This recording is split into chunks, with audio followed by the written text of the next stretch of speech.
ইসলামী সমাজ কল্যাণ পরিষদ, যেটা গত 17 বছর মতো ব্যান্ড ছিল। ইসলামী সমাজ কল্যাণ পরিষদ মানে হলো জামাত। এটা হাসিনার বাপেও জানতো, হাসিনাও জানতো। এই জন্য এই ব্যানারে যখনই কেউ কোনো প্রোগ্রাম চাইতো, ওরা বলতো যে খবরদার, এটা দেওয়া যাবে না। হ্যাঁ, এখন তো সারা বাংলাদেশই রাজাকার হয়ে গেছে। এখন ছাত্রলীগ বললে পুলিশে দৌড়ায়। আল্লাহ কি সুন্দর চেঞ্জ করে দিলেন। ছাত্রলীগ করলে কি কে দৌড়ায়? পুলিশ। আমার মাহফিলে এক ছেলে জয় বাংলা কইছে, পুলিশে দৌড়ায় দৌড়ছে। দৌড়া কইছে স্যার এখানে 10টা মামলা করে সিরাজগঞ্জের জেলা। আমি কইছি যে ভুলে কইছে মামলা দিও না। কয় না স্যার, এরকম তাজা জয় বাংলা গত 5 মাসে পাইনি, এটারে পাইছি, মামলা জমই এটারে।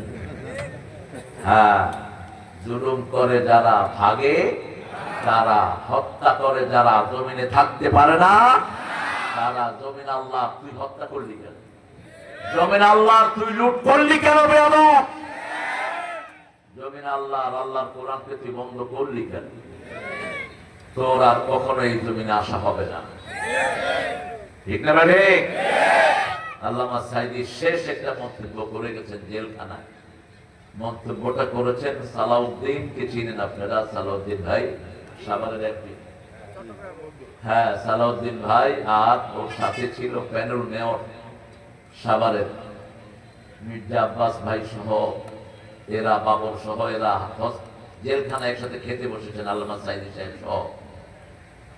তো প্যানেল মেয়র খান ছিল, প্যানেল মেয়র মাথায় সাইদি সাহেব হাত দিয়ে বলছেন, বাবা ওর বাবা তো এখানে লাশ পাওয়া গেছে, ওর লাশটাও বাংলাদেশে আসবে না।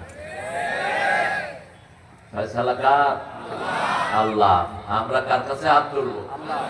আল্লাহর কাছে হাত তুলবো। ইসলামের সাথে থাকবেন তো? কোরআনের সাথে থাকবেন তো? কারা কারা হাত তুলে দেখায় দেন?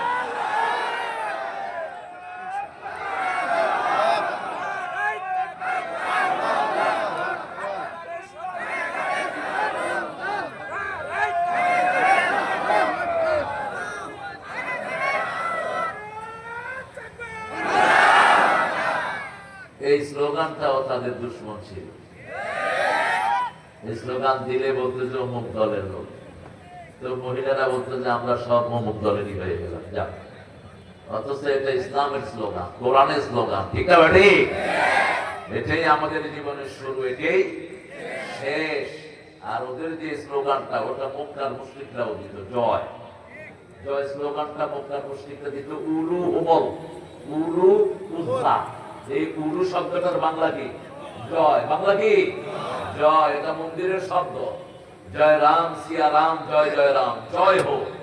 এটার সাথে মুসলমানদের কোন সম্পর্ক নাই। এটা হিন্দুদের জাতীয় শব্দ। ও যে হিন্দু প্রিয় ছিল, ওর পুরার নাম জয়, মাইনের নাম পুতুল। দুটোই তো ওদের জিনিস, ঠিক কিনা? আমরা মূর্তিকে পছন্দ করি না। মূর্তি ধ্বংস করার জন্য সব নবী এসেছেন, আর ওরা মূর্তি বানিয়েছে। ঠিক না ঠিক? 5 ওয়াক্ত নামাজে আমরা পড়ি ওমা আনা মিনাল মুশরিকিন। শিরকের সাথে আমার কোনো সম্পর্ক নাই।